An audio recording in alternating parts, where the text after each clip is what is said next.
ternyata stres itu bisa bikin jerawatan beneran loh. Salah satunya jerawat di kuping.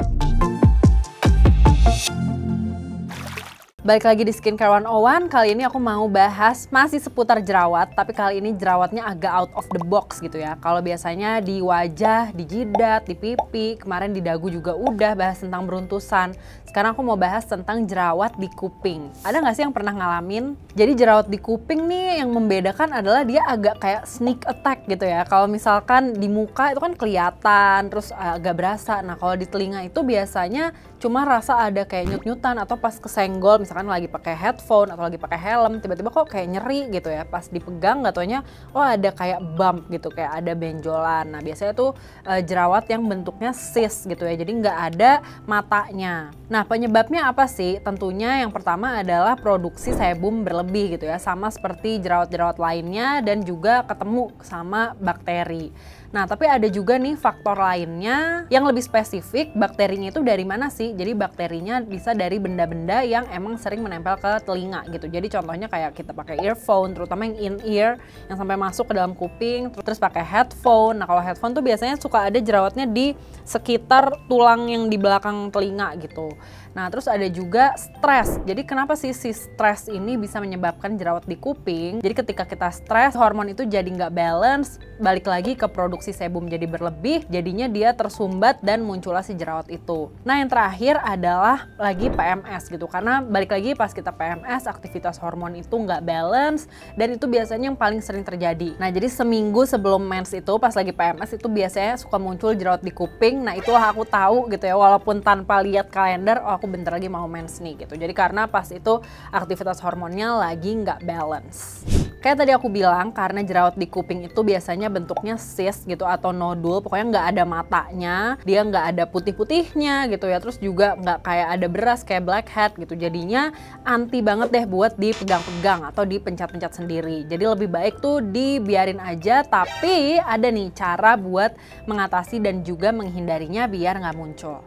Oke, yang pertama adalah cara menghindarinya itu kalau kamu habis keramas atau pakai shampoo, pakai conditioner, pakai hair mask, itu pastiin buat dibilas sampai bersih, karena residunya itu tuh bisa nyebabin si jerawat itu muncul karena pori-porinya tersumbat sama residu dari hair products yang kamu pakai. Nah yang kedua mungkin suka kadang-kadang agak miss nih ya, jadi kalau lagi cuci muka jangan lupa face washnya itu selain dibuat bersihin muka juga ke leher, terus ke belakang telinga, atau kalau mau pakai sabun mandi ya juga bisa kayak jangan lupa area telinga itu juga dibersihin biar nggak ada penumpukan sebum dan juga kotoran. Nah yang ketiga ini quite obvious ya, tapi jangan memegang-megang telinga dengan tangan yang kotor, karena ini kadang nggak sadar gitu kan, kayak misalkan lagi kerja terus tiba-tiba gatel, aduh garuk-garuk telinga gitu, atau lagi olahraga ada keringat masuk langsung dilap gitu pakai tangan yang kotor. Nah poin yang keempat adalah pastiin benda-benda yang sering menyentuh telinga kamu itu disanitasi.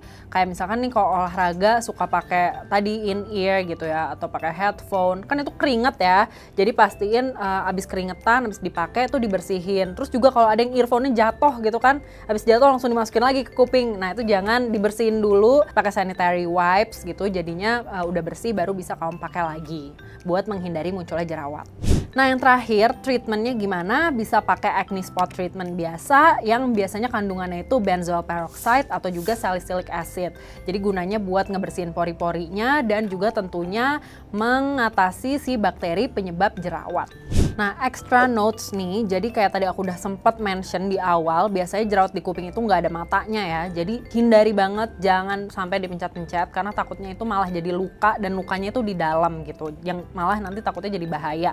Karena kan di telinga kita nih banyak syaraf-syaraf ya. Jadi pokoknya di treat dengan acne treatment aja, terus juga jaga kebersihan kulit di area telinga kamu. Nah, terus kalau misalkan nih ada yang bentuknya cyst terus atau agak besar, agak keras, pokoknya sakit gitu ya, mengganggu dan itu rentang waktunya cukup lama, misalkan sampai lebih dari 2 minggu, jangan ragu buat cek ke dokter karena takutnya masalah kesehatan yang lain gitu ya, bukan jerawat biasa yang disebabkan sama sebum dan bakteri. Nah segitu aja dari aku, boleh banget diceritain di bawah, tulis di komen kalau kamu punya pengalaman sama jerawat kuping, dan juga komen nih selanjutnya Skincare 101 kamu mau dibahas apa lagi sih? Jangan lupa like dan subscribe ke YouTube channelnya Female Daily. Bye!